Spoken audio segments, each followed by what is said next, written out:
बिस्मिल्लाहिर्रहमानिर्रहीम। अस्सलाम वालेकुम नाज़रीन, आप यूट्यूब चैनल देख रहे हैं। मैं इमरान खान हूँ। ख़ित्ते की सूरत हाल लगातार बिगड़ी हुई है, अभी तक हालात ठीक नहीं हो रहे। हम आपके साथ तमाम चीज़ें शेयर कर देते हैं।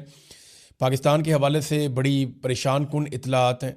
ईरान के बाद सबसे बड़ा नुकसान पाकिस्तान में हुआ है, वो कैसे हुआ मैं पाकिस्तान की तफसीलात आपको बाद में बताता हूँ, लेकिन पहले ईरान और अमेरिका की लड़ाई के हवाले से इस वक्त तक की जो ताज़ा तरीन सूरत हाल है वो मैं आपके सामने रखने वाला हूँ।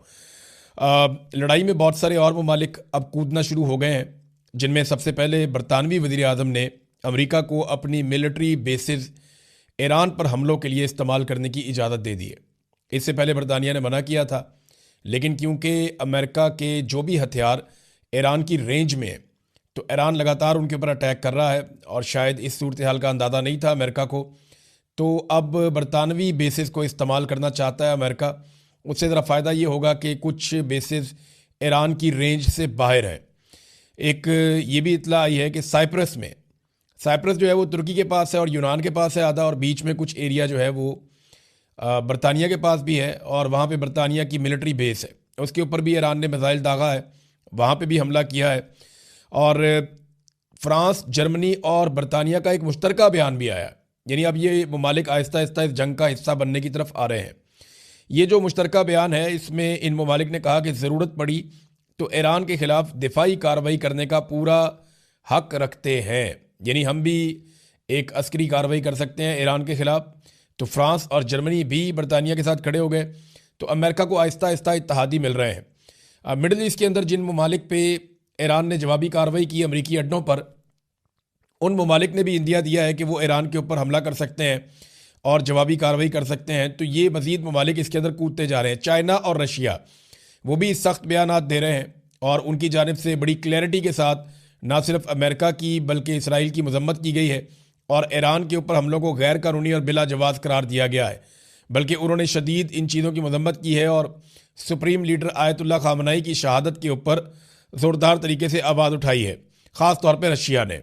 लबनान से हिजबुल्लाह ने इसराइल के ऊपर मिसाइल दाग दिए हैं। देखें, हिजबुल्लाह जो है इसको ईरान ने हमेशा सपोर्ट किया है, और लबनान में हिजबुल्लाह की जड़ें हैं, और इसराइल को इस बात का पता था। इसराइल काफ़ी अरसे से लबनान के ऊपर बार बार अटैक करता है, लेकिन इस वक्त क्योंकि इसराइल ख़ुद बहुत बुरी तरह हमलों की जद में है, तो लबनान की जानिब से हिजबुल्लाह ने इसराइल के ऊपर मिसाइल दागे हैं। अब तक की इतला के मुताबिक 6 मिसाइल आकर लगे हैं। ये सूरत हाल है जो बाकी ममालिक इसमें आहिस्ता आहिस्ता कूद रहे हैं, इसका हिस्सा बन रहे हैं। ईरान पर हमले बहुत शिद्दत से हो रहे हैं। दूसरी जानिब ईरान भी मिसाइलों की बारिश कर रहा है। अब कुछ मनाजिर ऐसे देखे हमने, जो लोग वीडियोस बना के ये दिखा रहे हैं कि ईरान ने इसराइल के ऊपर बाज़ टाइम पे ऐसा दिखाई दिया जैसे मिसाइलों की बारिश कर दी। बहुत ज़्यादा मिसाइल जाकर गिरे हैं, और जो कतर के अंदर अमरीकी बेसिस हैं वहाँ पे बहुत ज़्यादा ईरानी मिसाइल जाकर गिरे हैं। और कुछ मिसाइल अब वो ये बता रहे हैं कि पहले जो मिसाइल आ रहे थे उनकी रफ्तार और तरह थी, वो दिखाई भी दे रहे थे, लेकिन अब जो मिसाइल आ रहे हैं वो तो दिखाई भी नहीं देते, बहुत रफ्तार से आ रहे हैं। उनका सिर्फ धमाका सुनाई देता है और वो सिर्फ आवाज़ आती है उनकी। तो अब ईरान जो है वो हाइपरसोनिक या बहुत जदीद हथियार इस्तेमाल करना शुरू हो गया। ईरान के पास हथियार हैं कितने, इसके बारे में मैं आपको ये बताता हूँ, क्योंकि बहुत सारे लोग ये सवाल पूछ रहे हैं कि ईरान के पास कितने मिसाइल हैं और वो कितने दिनों तक इन मिसाइलों का इस्तेमाल कर सकता है। तो ये ज़ख़ीरे के बारे में ना कोई भी मुस्तनद इन्फॉर्मेशन नहीं है। अमेरिका और इसराइल के जो सोर्सेज हैं उनका अंदाज़ा है कि ईरान के पास 3 से 5 हज़ार मिसाइल हैं, और ये ऐसे मिसाइल हैं जो खौफनाक मिसाइल हैं। यानी अगर वो रोज़ाना भी 100-150 मिसाइल चलाए, 200 मिसाइल चलाए, तो तब भी वो 1 महीने तक ये लड़ाई लड़ सकता है। यानी 3000 से लेकर लगभग 5000 तक के मिसाइलों का एस्टीमेट है अमेरिका के पास और इसराइल के पास। जबकि ईरान का ये दावा है कि उनके पास बहुत बड़ी मिकदार में मिसाइल हैं। जो पुराने मिसाइल हैं ईरान के पास, जो वो हमेशा से इस्तेमाल करता चला है रवायती मिसाइल, वो तो उन्होंने बहुत सारे बनाए हुए हैं, लेकिन जो जदीद मिसाइल हैं उनकी गिनती थोड़ी है। लेकिन अमेरिका के और इसराइल के मुताबिक, और जो कुछ तखमीने आलमी सतह पे दिफाई इदारों ने और तंजीमों ने लगाए हुए हैं, या जो उन्होंने सोर्सेज से इंफॉर्मेशन इकट्ठी की है, उसमें वो अगर बहुत ज़्यादा भी हैं तो वो 5000 कहे जाते हैं। कुछ सोर्सेज ये भी कहते हैं कि 8000 तक हैं। तो ईरान काफ़ी देर तक ये लड़ाई कर सकता है। अगर वो इस लड़ाई को वक्फे के साथ करे तो वो काफ़ी नुकसान भी पहुंचा सकता है। अच्छा, क्या ईरान में रजीम तब्दील किया जा सकता है? देखें, ये सारा मामला हो तो इसलिए रहा है कि ईरान को दबाव में लिया जाए और ईरान को उन शराइत पे लाया जाए जिन शराइत के ऊपर अमेरिका और इसराइल राज़ी हो जाए और इसराइल के लिए ख़तरा हमेशा के लिए टल जाए या ख़त्म हो जाए, या अरब ममालिक भी अपने आप को ईरान से एक ऐसा मुल्क समझेंगे जिसको अब ईरान की तरफ से कोई ख़तरा नहीं है। हालांकि ईरान के मामलात अरबों के साथ कभी उतने बुरे उस तरह रहे नहीं, ज़्यादा उनका फड्डा जो है वो इसराइल के साथ ही रहा है। बहरहाल, क्या ईरान में रजीम तब्दील किया जा सकता है? तो अब तक जो सूरत दिखाई दे रही है उसमें डोनाल्ड ट्रंप बार बार अपील कर रहे हैं ईरान की आवाम से कि आप निकलें और निकल कर आप हुकूमत पे कंट्रोल करें। और डोनाल्ड ट्रंप बार बार अपील कर रहे हैं ईरानी फोर्सेस पे, धमकी भी लगाते हैं, अपील भी करते हैं कि जनाब आप हथियार फेंक दें और इस लड़ाई का हिस्सा ना बने और आप हुकूमत की बात ना सुने। इस किस्म के पैगामात जो हैं वो हैकर्स फैला भी रहे हैं और जो मुसाद है इसराइली एजेंसी वो बहुत ज़्यादा इसमें प्रोपेगेंडा करने में तेज़ है।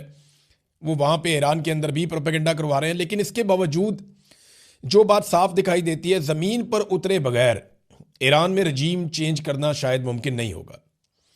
आयतुल्लाह खामनई जो हैं वो, उनकी उम्र देखें ना, अब 86 साल उनकी उम्र थी। इस उम्र के अंदर वो शहीद हो गए। जितना उनकी ज़िंदगी ने फ़ायदा दिया ना ईरानियों को, उतना ही उनकी शहादत ने भी फ़ायदा दे दिया। यानी जो उन्हें इस बात का आइडिया था, अब कुछ लोग ये कह रहे हैं तज्ज़ियाकार के आयतुल्लाह खामनी खुद शहीद होना चाहते थे और उनकी ये ख्वाहिश थी कि उनको शहीद कर दिया जाए, क्योंकि वो ये जानते थे कि अगर उन्हें शहीद कर दिया गया तो उसके बाद ईरान में रजीम चेंज करना जो है वो बहुत मुश्किल हो जाएगा, क्योंकि आवाम की एक बहुत बड़ी वेव खड़ी हो जाएगी और एक बड़ी हमदर्दी मिल जाएगी आयतुल्लाह खामनई और उनके हमायतियों को। तो उसके बाद रजीम चेंज करना शायद मुमकिन नहीं रहेगा। तो अब यही सूरत हाल ईरान में देख रहे हैं, बहुत बड़े बड़े मुजाहरे हो रहे हैं, बहुत बड़ी तादाद में लोग यकजहती के लिए निकल रहे हैं, अमेरिका के ख़िलाफ़ निकल रहे हैं, इसराइल के ख़िलाफ़ निकल रहे हैं। तो ये चीज़ें नॉर्मली जंग के दिनों में ऐसे होती नहीं, लेकिन यहाँ पे हम होती हुई देख रहे हैं। तो वो जो ख्वाहिश थी एक आयतुल्लाह खामनई की कि उनकी मौत भी ईरान के काम आए, तो वो ऐसा लगता है कि वो काम आई है। तो ईरान में अगर रजीम तब्दील करना है तो ग्राउंड पे फोर्सेस को उतारना पड़ेगा और फिर एक लंबी लड़ाई के नतीजे में ही रजीम तब्दील हो सकता है। और अभी आप वैसे कुछ कह नहीं सकते, बहुत कंफर्म इत्तला आप नहीं दे सकते, क्योंकि ईरान के अंदर एक बागियों का या आप कह लें गद्दारों का भी एक बहुत बड़ा हुजूम है। बहुत सारे गद्दारों को पहले ही सज़ाए मौत दी गई है, बहुत सारे गद्दारों को ईरान में सज़ाएँ दी गई हैं। और ये भी अभी जो जिन लोगों ने ये इन्फॉर्मेशन दी है, जो जासूसी करते रहे हैं, वो भी ईरान के अंदर ही मौजूद हैं सारे लोग। तो ये आप कह नहीं सकते कुछ कि कल क्या हो जाएगा, लेकिन रजीम तब्दील करने के लिए ऐसा लगता है कि ज़मीन पे आना पड़ेगा। और यही सूरत हाल जो है वो अफ़गानिस्तान की भी है। अगर अफ़गानिस्तान के अंदर पाकिस्तान चाहता है कि रजीम तब्दील कर दिया जाए तो ग्राउंड फोर्सेस के वहाँ पे जाकर कंट्रोल करने तक ये नहीं हो सकेगा। देखिए ना, अमेरिकन ने जब अफ़गानिस्तान में रजीम तब्दील किया था 9/11 के बाद, तो वो तब तक नहीं हुआ था जब तक कि अमेरिकन फोर्सेस ग्राउंड पे नहीं उतर गई थी और फिर उन्होंने अपनी कठपुतली हुकूमत बनाई थी। अगर पाकिस्तान ये चाहता है कि अफ़गानिस्तान के अंदर हुकूमत तब्दील हो जाए तो वो खाली हवा से बम मार के या मिसाइल मार के आप नहीं कर सकते। ये तालिबान जाएंगे, जाके पहाड़ों में छुप जाएंगे, वहाँ से हुकूमत चलाएंगे, कोई और हुकूमत कंट्रोल कर ही नहीं पाएगा, ये उनको मारेंगे। तो आपको ग्राउंड के ऊपर मुस्तकिल अपनी फ़ौज बैठानी पड़ेगी अगर रजीम तब्दील करना है। और यही सूरत हाल ईरान की है। अभी जो एक बड़ा अटैक हुआ है वो चाबहार की जो बंदरगाह है ईरान की, जिस पे चाइना ने बहुत इन्वेस्टमेंट की हुई है, वहाँ पे इसराइली और अमरीकी तैयारे बमबारी कर रहे हैं। और ये चाबहार की जो बंदरगाह है लगभग 70-80 मील दूर है पाकिस्तान गवादर से, ज़्यादा दूर नहीं है। उस तरफ जो है वो चाबहार की बंदरगाह है, इस तरफ जो है वो बंदरगाह है गवादर की। तो ये पाकिस्तान से ज़्यादा दूर नहीं है। वहाँ पे चाबहार के एरिया में बमबारी हो रही है और उसे निशाना बनाया गया है। यहाँ पे चाइना ने इन्वेस्टमेंट भी की हुई है, ये बात हमें ध्यान में रखनी है। नाज़रीन, पीर वाले दिन यानी आज जब आप ये वीलॉग देख रहे हैं तो अभी सुबह का वक्त है। जब पाकिस्तान में शाम हो जाएगी तो अमेरिका में सुबह हो जाएगी और जो पीर का दिन होगा वहाँ पे स्टॉक मार्केट खुलेगी। तो तब पता चलेगा कि दुनिया का इसके ऊपर रद्द-ए-अमल क्या है और मालियाती तौर पे किसको कितना नुकसान होता है। देखें, ये जो स्टॉक मार्केट है ना, ये अमेरिका की स्टॉक मार्केट पूरी दुनिया के अंदर सबसे तगड़ी मार्केट है और वो बहुत सारी चीज़ों का फैसला करती है। तो ये ख्वाहिश थी अमेरिका की, इसराइल की, कि मंडे से पहले पहले सारा मामला निपटा लिया जाए, लेकिन ये मामला लिंगर ऑन हो रहा है और ईरान जो है वो लगातार बमबारी कर रहा है। उसके ड्रोन जाकर यूएई में, बहरीन में, कतर में और मुख्तलिफ ममालिक के अंदर, उर्दन में, इराक के अंदर उन्होंने बहुत बड़ा हमला किया अमेरिका के असला डिपो के ऊपर। फिर कुछ जगह पे जहाँ अमेरिका के बहरी बेड़े हैं वहाँ पे उन्होंने अटैक किया, नुकसान पहुँचाया, आग लगी है। तो ईरान लगातार हमले कर रहा है। देखना यह है कि पीर वाले दिन अमेरिकी मार्केट से किस किस्म का रद्द अमल आता है और दुनिया में पेट्रोल की प्राइसेस कहाँ जाती हैं। अगर तो पेट्रोलियम प्राइसेस बढ़ जाती हैं दुनिया में तो एक बहुत बड़ा प्रेशर जनरेट हो जाएगा।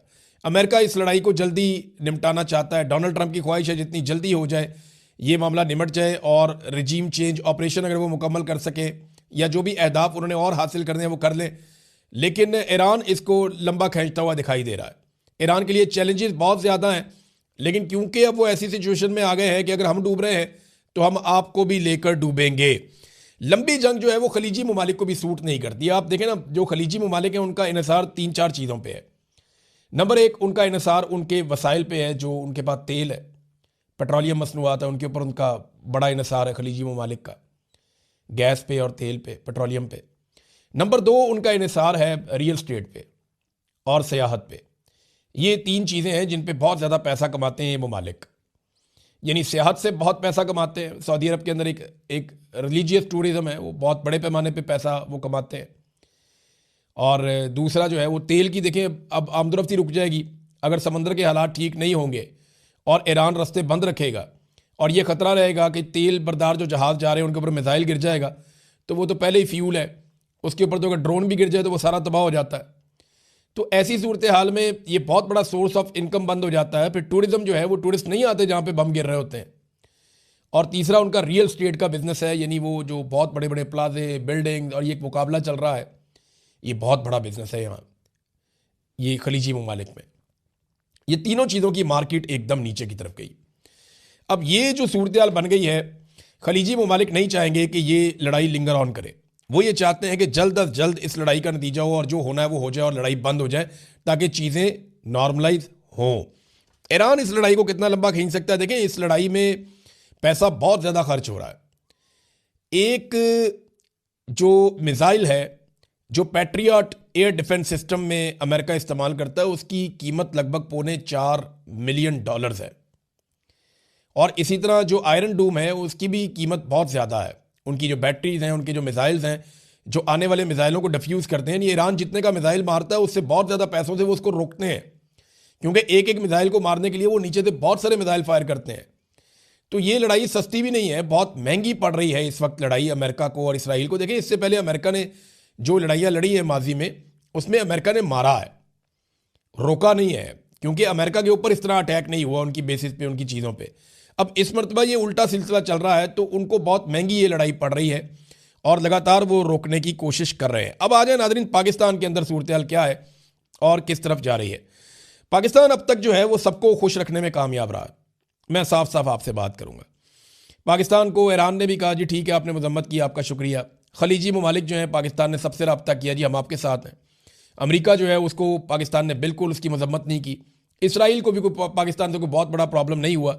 तो पाकिस्तान ने एक तरह से सबको ही राज़ी रखा है, लेकिन पाकिस्तान की आवाम को राज़ी नहीं रख सके। पाकिस्तान की आवाम को यह लगता है कि उनकी तर्जुमानी नहीं की पाकिस्तान की हुकूमत ने, और इसका जो है एक पॉलिटिकल खमियाजा तो भुगतना पड़ेगा। सियासी नुक्ता नज़र से इस हुकूमत को बहुत मार पड़ेगी जब भी कभी ये इलेक्शन में जाएंगे, और ये सारी चीज़ें लोग भूलेंगे नहीं, लोग इन चीज़ों को याद रखेंगे। कुछ आम फैसले जो हुकूमत ने किए हैं, मैं साफ साफ आपको बता देता हूँ। नंबर 1 तो ये है कि ये बोर्ड ऑफ पीस को नहीं छोड़ेंगे, उसके अंदर शामिल रहेंगे।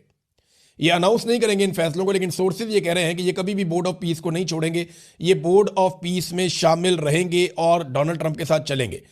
और डोनाल्ड ट्रंप को जो अमन का नोबेल इनाम इन्होंने नामजद किया डोनाल्ड ट्रंप को, वो नामजदगी भी वापस नहीं लेंगे, ये भी फैसला इन्होंने किया।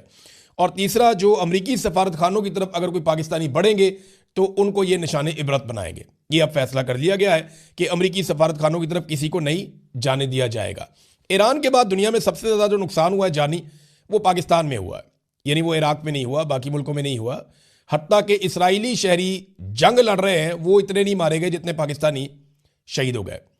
हुआ ये कि एतवार के दिन जब लोग मुजाहरों के लिए निकले तो बहुत अजीब चीज़ें अब रिपोर्ट हो रही हैं। मुजाहिरीन और ऐनी शाहिदीन बता रहे हैं, कुछ वीडियोज़ और तस्वीर भी आ चुकी है।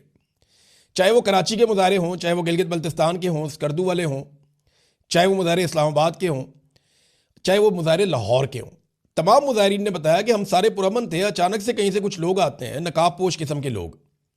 बल्कि कराची में तो वो बुलेट प्रूफ जैकेट उसने पहनी हुई है अपनी शर्ट के नीचे, और उसके जूते देखकर लगता है जैसे कोई फोर्सेस का आदमी है, ट्रेंड आदमी है, यानी मेरा मतलब है। उसके हाथ में पिस्टल है, वो फायरिंग करता है ओट लेकर, नकाब उसने पहना हुआ है, उसके साथ और नकाबपोश भी है। और ये कार्रवाई करने के बाद वो लोगों को खींचता हुआ ले जाता है कौंसल खाने की तरफ। यानी लोगों को इंस्टिगेट किया गया। जो उलमा इकराम है उन्होंने लोगों को कहा था पुरअमन रहना, आपने एहतजाज करना है, लेकिन ये जत्थे कहां से आए, ये लोग कहां से आए? देखिए 9 मई को यही तो हुआ था। पाकिस्तान तहरीक इंसाफ की लीडरशिप बार बार ये कहती रही हम तो जाना ही नहीं चाहते थे कोर कमांडर हाउस के अंदर।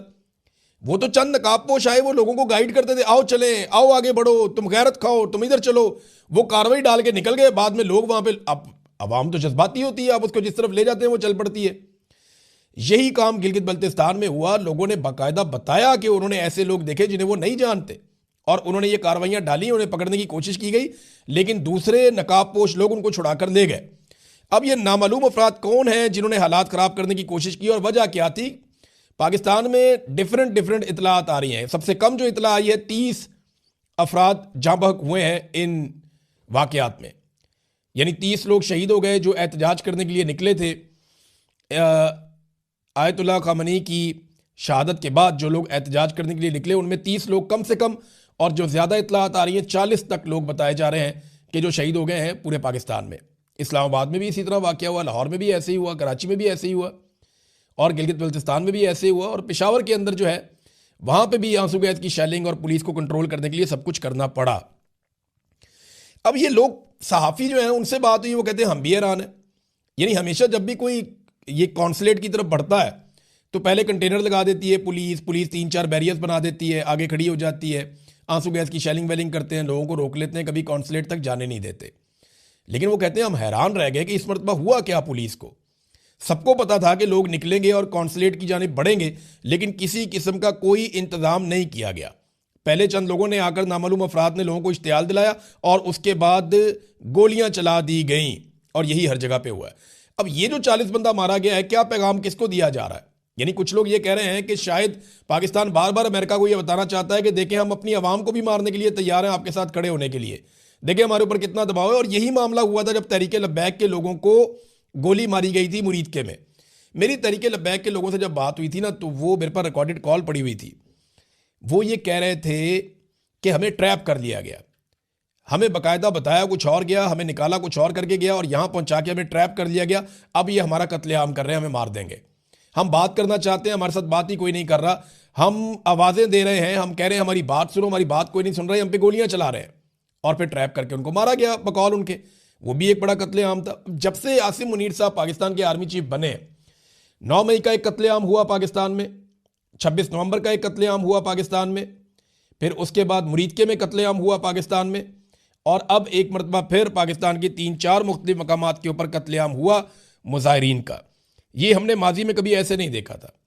अच्छा नाज़रीन, एक और ख़बर भी आ रही है कि जियो और ARY वगैरह को हैक कर लिया गया और उसके ऊपर कोई पैगाम चला दिया गया। तो मैं सादी एक बात आपको बताता हूँ कि जियो और ARY हैक हो गए थे रिजीम चेंज ऑपरेशन के फ़ौरन बाद। इन्हें कंट्रोल कर लिया गया था, और ये तब से लेकर अब तक हैक नहीं है, कंट्रोल्ड ही है। अब ये जो मर्ज़ी कर लें, जैसी मर्ज़ी बात करें, इससे इनकी क्रेडिबिलिटी वापस नहीं आएगी। ये अपनी क्रेडिबिलिटी लूज़ कर चुके हैं। इन्होंने झूठ बोल बोल के अवामी राय कभी बताई ही नहीं, अवामी इश्यूज़ के ऊपर कभी बात ही नहीं की। बड़ा लंबा अरसा हो गया, जो इन्हें मिलिट्री एस्टेब्लिशमेंट कहती है ये वही करते हैं। तो बड़े लंबे अरसे से हैक हो चुके हैं। तो ये अब एक कहानी सुनाई जा रही है, पता नहीं इसमें कितनी हकीकत है। बहरहाल अगर हैक हुए हैं तो ये तो बहुत पहले से हो गए। अब तक के लिए इतने ही। अपना ख्याल रखिएगा, अपने इस चैनल का भी। अल्लाह हाफ़िज़।